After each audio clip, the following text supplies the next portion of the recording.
Hello，各位好，我係 Lemmy。未睇影片之前，希望大家可以支持下我嘅 YouTube 頻道，訂閱、按讚同埋分享。嚟緊一有筍盤，即刻送上，多謝晒大家。好，我哋參觀一個藍手嘅示範單位，263尺。咁呢個咧就係屬於一房單位，咁係屬於22樓 B5為藍本嘅，冇改動間隔。咁啊入到大門口咧，其實見到門嘅大門啦，同埋門鐘啊，同埋指紋鎖啊，呢啲較位啦，啊，同埋呢啲咧就係防塵嘅，一落到嚟咧會吸落嚟，咁啊防塵。咁啊呢啲較位咧都要較變嘅，新樓咧即係設計上咧就日新月異。咁入到嚟咧就即刻會見到一個位置咧就係雪櫃啦。咁雪櫃咧都係用翻惠而浦啦，咁西門子嘅微波爐。咁上面亦都會有一啲收納嘅空間。咁其實呢個位置嚟講咧，喺個趟門嘅隔離咧，咁我哋其實發展商會整咗一組嘅櫃啦，一組如果你用埋呢個少少嘅空間，可以擺一啲嘢啦。咁呢度可以我嚟擺嘢啊，咁同埋上邊亦都會有啲收納嘅電箱位啊，用盡晒少少空間都用盡埋㗎啦。咁你有一樣嘢要留意翻咧，就係所有單位咧，其實門後邊咧都會有一組嘅鞋櫃啦。咁上面亦都會有一組收納嘅，呢個收納嘅設備啊，有啲客可能睇咗示範單位，可能有時人太多，未必會睇到。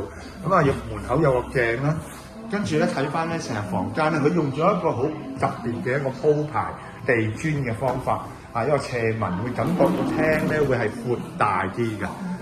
另外廚房嘅位置嚟講咧，我見到明火煮食合乎規格嘅客，因為佢周邊咧係用咗一啲防火嘅物料，同埋本身呢個位置嚟講咧幾細心，整入咗，咁可以擺一啲電飯煲啊或者煲水啊呢啲都可以擺喺度。咁雖然廚房嘅位置嚟講唔係太大，但係全部都係即係用盡心思，希望可以令到用戶嚟講咧可以利用到個家居嘅便利啊嚇。咁嚟講咧就跟住再去翻廳咧，其實廳擺梳化電視就絕對冇問題㗎啦。咁嚟講啊，睇翻間房先，樓底係特別高嘅呢度係接近有3.3啦。實質咧可能爭少少。房間嚟講咧就寬敞，擺到床，擺到衣櫃，落地大玻璃有齊晒洗衣機。呢個咧就係套房形式嘅洗手間啦。而一個玻璃嘅趟門，節省翻位置。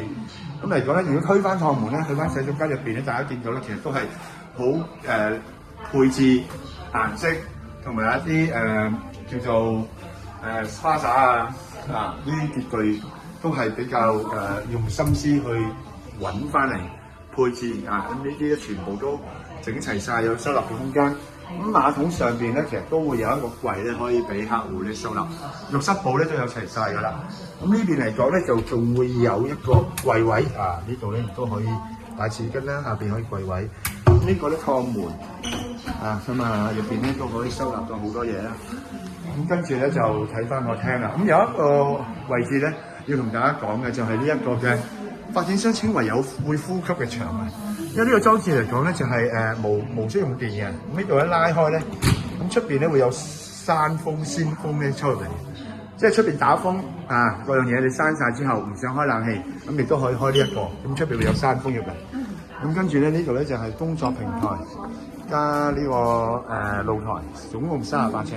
另外有冷氣機平台啦，方便翻維修冷氣。呢度咧就係一個欄杆啦。呢個露台嚟講咧，其實都可以享用到擺張凳啦，都可以冇玻璃嘅，凹落去嘅。呢個單位大致上參觀就咁啦。上邊亦都會有啲收納空間整咗出嚟。地鐵站口啦，位處41名校網。如果有興趣對呢個單位有興趣嘅，可以聯絡翻我哋，志高物業自給代理，同大家介紹翻。多謝晒大家。